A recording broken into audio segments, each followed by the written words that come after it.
seconds. They arrive in a blaze of light, then take control. Inhuman hands probe private places. Half nightmare, half science fiction, these harrowing accounts first surfaced in 1961, when a New England couple claimed they were taken aboard a UFO against their will. Other stories began to surface, like the 4 friends who said they were medically examined by creatures not of this earth. Such cases can be summed up with one terrifying word: abduction. Next.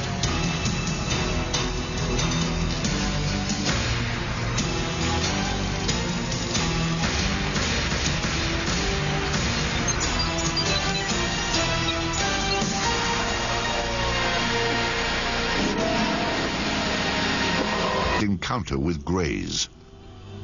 Among the most credible was the incident reported by 4 college friends after a harrowing trip in the summer of 1976.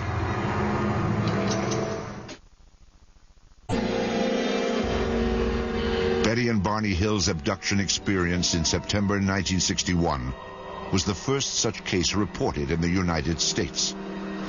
But in the following decades, accounts of alien abduction became increasingly common. Few stories were as sensational as the experience reported by 4 friends who took what was supposed to be an ordinary camping trip. To those who catalog such reports, this UFO encounter is known as the Allagash incident. In the summer of 1976, art students Charlie Fultz, Chuck Rack, and twins Jack and Jim Weiner traveled north from Boston into the wilderness of Maine. For nearly a week, the trip was everything they hoped it would be: a carefree escape from city life. On the 5th day, they camped near Smith Pond, an isolated, stump-filled swamp. It was a perfect spot for night fishing. It was also the place where their lives would change forever. There was no moon that night. It was real dark, and we didn't want to get lost. So we said, well, the thing to do is make a big fire so we can see it, and then we know which way to paddle when we want to get back to camp later. And it was quite large, but we cleared around the fire, so there was no problem. And these flames were leaping a good 3 or 4 feet up into the air. With their makeshift lighthouse aglow, the 4 men left their campsite behind.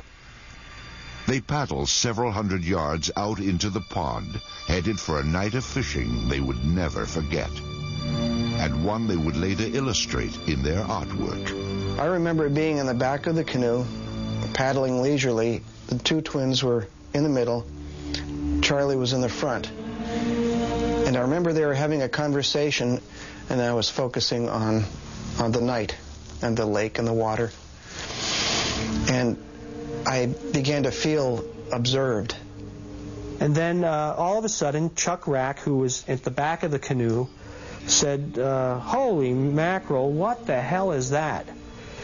And I turned around and looked, and there was this huge, bright light that was coming out of the trees. It seemed like it was rising out of the trees. At first, we thought, it's got to be an airplane or something, right? So we watched it for a few seconds and realized that it wasn't an airplane because it wasn't making any sound at all. It was strange, very strange. It was a bright, luminous yellow-white, and changing from that color in a very fluid, liquid kind of a way. And we were very, very fascinated. I was in a state of extreme euphoria. I remember just feeling, wow, this is fantastic. It was just alive. And when it was nearest us, about 100 yards away, it paused. And when it paused, I said to the fellows, I'm going to shine the flashlight and see what it does. The instant he flashed his flashlight, this thing sent this beam of light out to us. And we were in a 16-foot aluminum Grumman canoe, which in the pitch black of night lit up like a Roman candle. we must have looked like this object just waiting to be approached on this lake. And all I can tell you is what was going through my mind was just exhilarating expectation. Just, this is fantastic. This is something we can communicate with. It's tempting to communicate with us. I was completely shocked, and especially shocked that it reacted as quickly as it did, which told us there was some type of intelligence about it. And as soon as this light came out, this thing started moving, and so we thought, well, you know, this is real. This is really happening. This is not a figment of our imagination. I mean, we've got to deal with this situation now, because within a few seconds, this thing is going to be right on us. I wasn't even interested in this thing anymore, other than I didn't want to be as close to it as I was. I remember paddling as fast as I could, and Jack saying, "It's getting closer, it's getting closer." And then it was gone. The next thing they remembered, they were back on shore. And I thought, well, that's it. We've lost our chance. We've let it slip through our fingers. And I observed it leaving and just gradually faded out. Exhausted, the four men stumbled back to their campsite. There they found the remains of their makeshift lighthouse. The fire that had been built to last for hours. The fire that was now just a pile of charred embers. At the time, no one gave it much thought, though it would later play a large role in their sighting. That night, nothing more was discussed. Not the fire, not the unknown object that had chased them only moments before. Sleep was the only thing on their minds. For years, the friends rarely talked about that strange night. Then, in 1978, memories of the sighting began to resurface. Jim Weiner had developed temporal epilepsy after a car accident and suffered periodic seizures. These fits were often triggered by sleep deprivation, and by 1980, Jim was definitely not sleeping well. Vivid nightmares had become a perpetual torment. All I remember is seeing vague figures, anthropomorphic in shape, but they did not seem human to me. They were around me, and they were either doing things with my genitals, or they were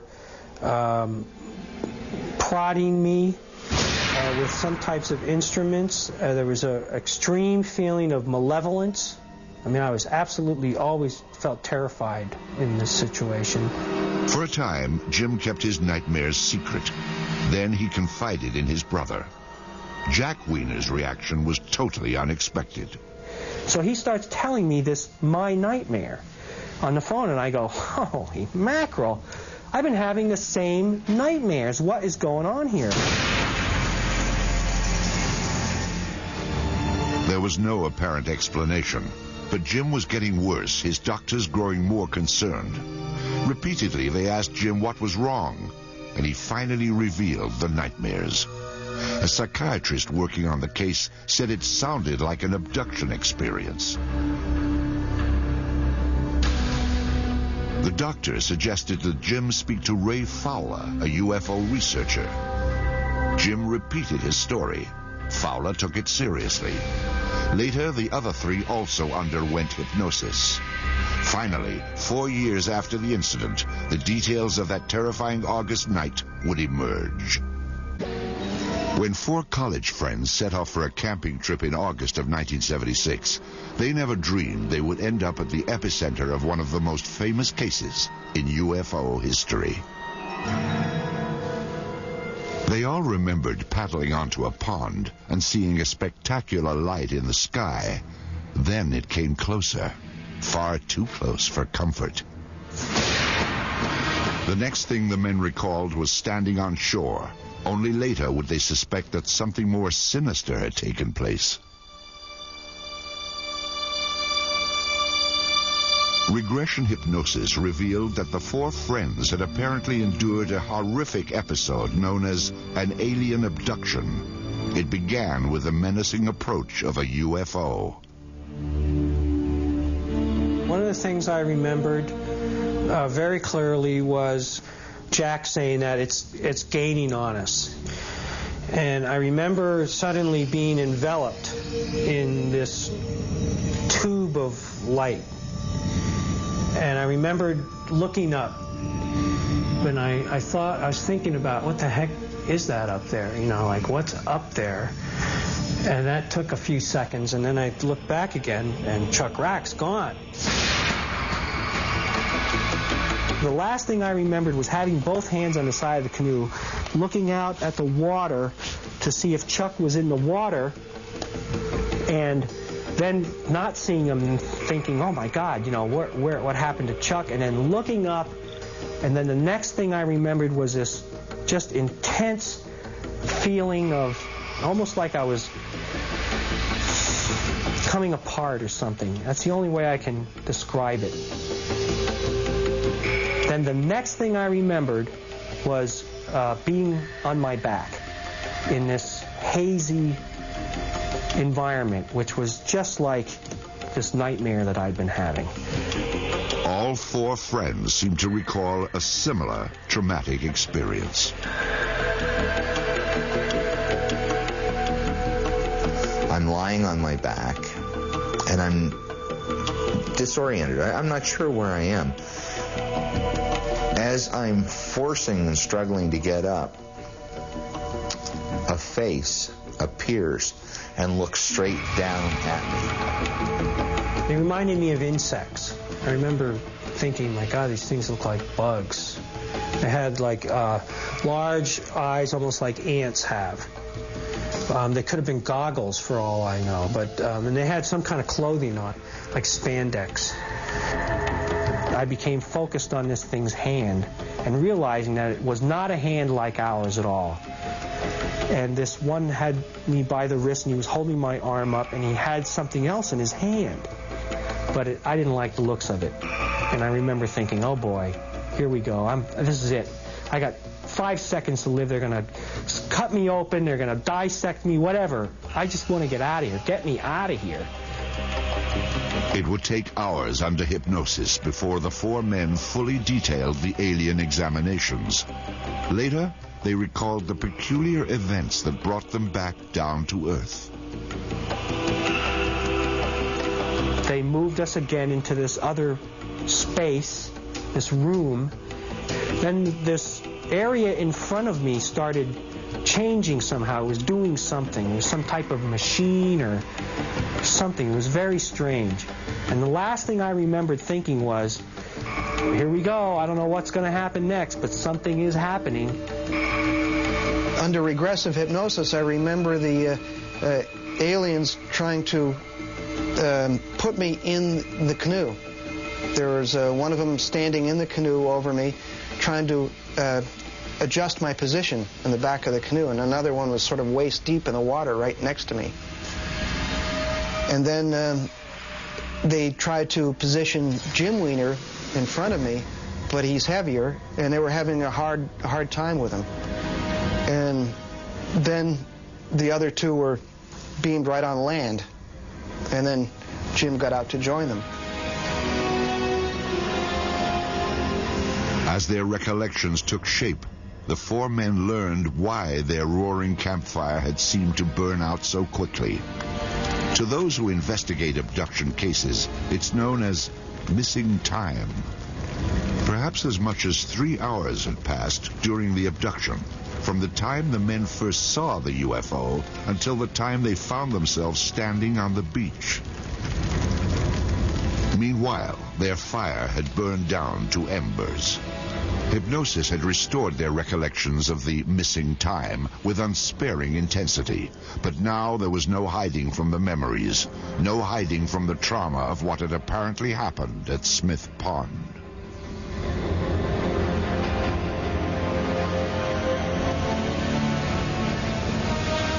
I mean, every time I had one of these experiences, I would rationalize it as a dream so I could cope with it and say, well, what the heck is really going on here? Is it related to my seizure disorder? Is it, something I'm eating? Do I have a brain tumor? Am I working too hard, or am I under a lot of stress? What the heck could possibly cause this kind of repetitive experience? The Allagash Four are not alone. Their story is remarkably similar to the accounts of thousands of other ordinary people who face the nightmarish certainty that they have been in the hands of aliens. Still, despite all the convincing testimony, the subject of alien abductions is the source of bitter controversy.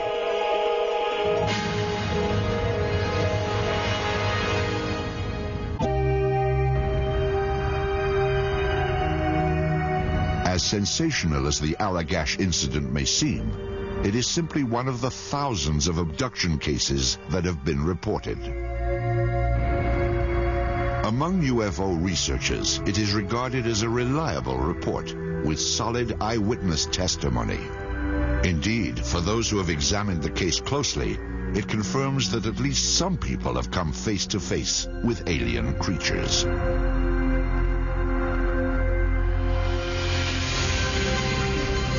If you had the amount of evidence for the reality of the Allagash abductions for any other subject, any mundane subject, in a court of law, you could hang a person probably. But because of the bizarre nature of the case, that's not going to happen. People aren't going to accept that evidence, although the evidence is there. The evidence includes 4 men who were psychologically examined and given polygraph tests before undergoing hypnosis. 4 men who reported remarkably similar accounts of the same event. 4 men who have spent the past several years trying to come to grips with the fact that they were part of something out of their realm of understanding. I've heard it all, everything. Oh, they must have been on LSD, and people have said, I don't believe a word you say, you're nuts, you're crazy, you belong in a straitjacket. And I say, well, it's part of my life, I can't deny it.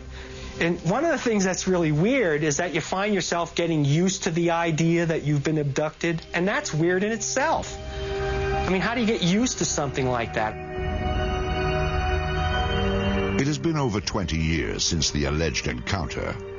The Allagash incident has been added to the body of reports that argue the abduction phenomenon is real.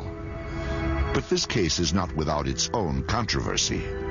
While 3 of the men are confident the event took place, the 4th is now not so sure. I'm not denying this happened. I'm just skeptical about the abduction part of the story. To that extent, it wasn't like a visceral reality experience. It wasn't like a true memory. And that's what I had trouble with for years and years and years. Certainly, I shared the experience with the rest of the guys, and they might take that as remembering a real experience, but it's not. The encounter is real. I know that. But regressive hypnosis several years later, I don't know. The fact that Chuck Rack backed off his abduction story, to me it doesn't have too much significance. Maybe he has since thought about this thing and doesn't want to think it actually happened to him, but nonetheless his recollections of what occurred back then are consistent with what the others have remembered, either consciously or through hypnosis.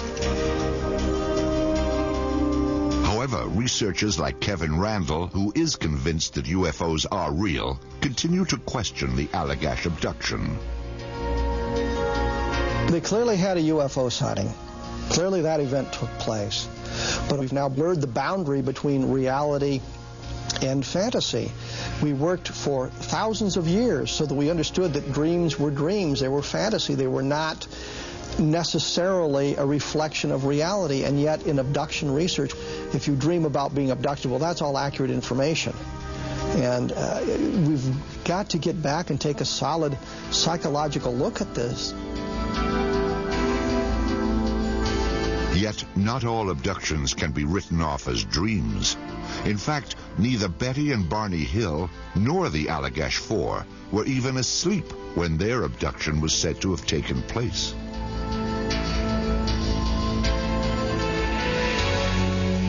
Among the many controversies surrounding abductions is the use of hypnosis to recall the experience. The technique cases rest on the credibility of the witnesses themselves. If you trace the history of this, before this subject was even known, before it was all over television, before people were aware of it, the patterns were already established.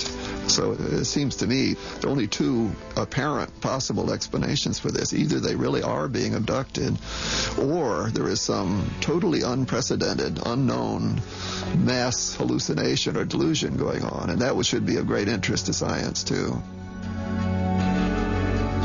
Clearly, no one would believe or even take seriously the abduction phenomenon if there was only one person who was telling these tales, regardless of the social pedigree of that person or the prominence of the investigator who investigated that person. We would just say, well, that person's hallucinating, deluded, crazy.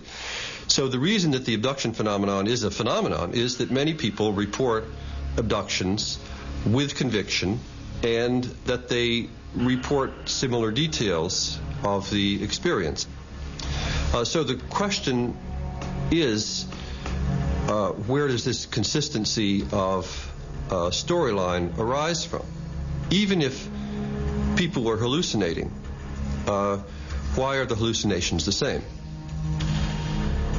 While abduction scenarios are similar from case to case, most have unique details, often overlooked in media coverage of the incident.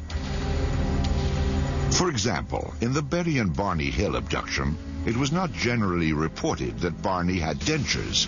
According to Betty Hill's account, dentures were apparently a novelty to the alien abductors. They come in and they start pulling on Betty's teeth. They were in separate rooms on board the craft. And she's trying to find out what's going on. Well, they don't understand how Barney's teeth come out and hers don't.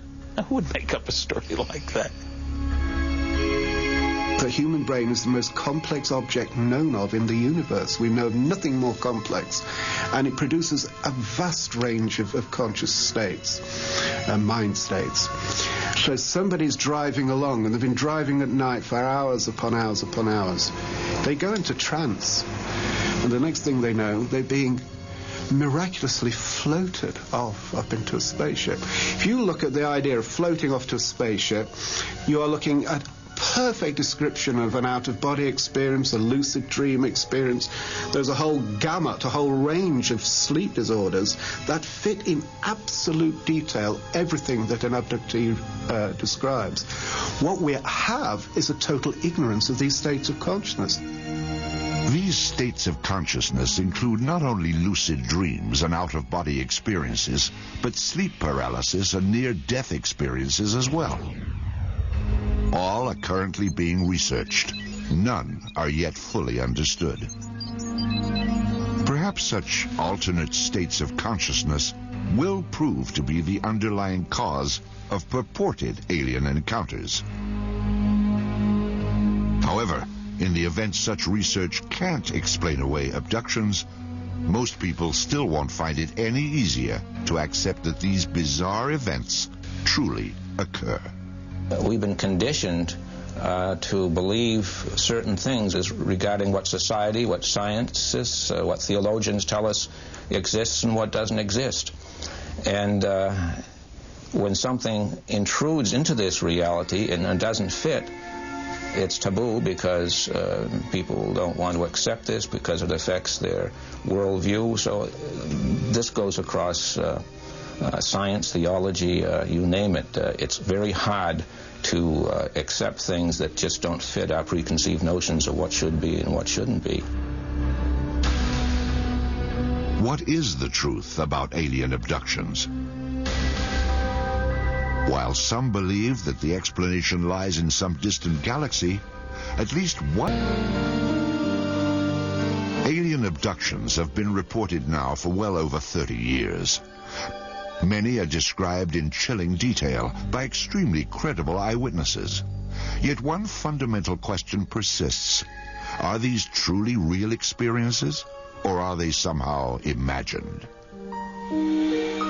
At Laurentian University in Ontario, Canada, neuroscientist Michael Persinger is testing a new theory. Persinger believes that false memories of abductions may actually be created by electrical disturbances within the brain itself.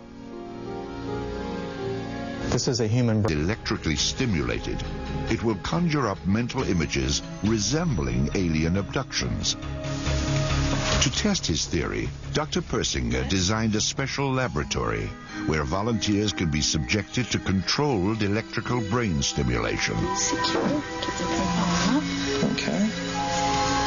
It was too tight. Undergraduate student Mike Ziegel was chosen for this. It has long been known that movements of the Earth's crust can produce bursts of light in the atmosphere. According to Dr. Persinger, these luminous displays release electromagnetic charges that can trigger abduction-like thoughts, just as in his tests. Did Betty and Barney Hill witness such a luminous display?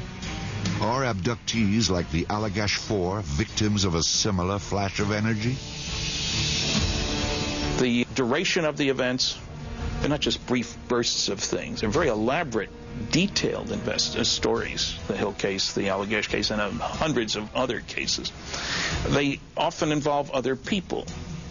The notion that you've got somehow natural electromagnetic waves affecting two people identically so that their stories match and jibe makes no sense at all. In the end, abduction cases remain the most troubling of the UFO accounts. They offer little or no physical evidence as proof and rely almost exclusively on personal testimony. I don't know. Yet if even one of the thousands of stories is true, it suggests a most unappetizing possibility: that humanity is at the mercy of superior beings that can do with us as they please.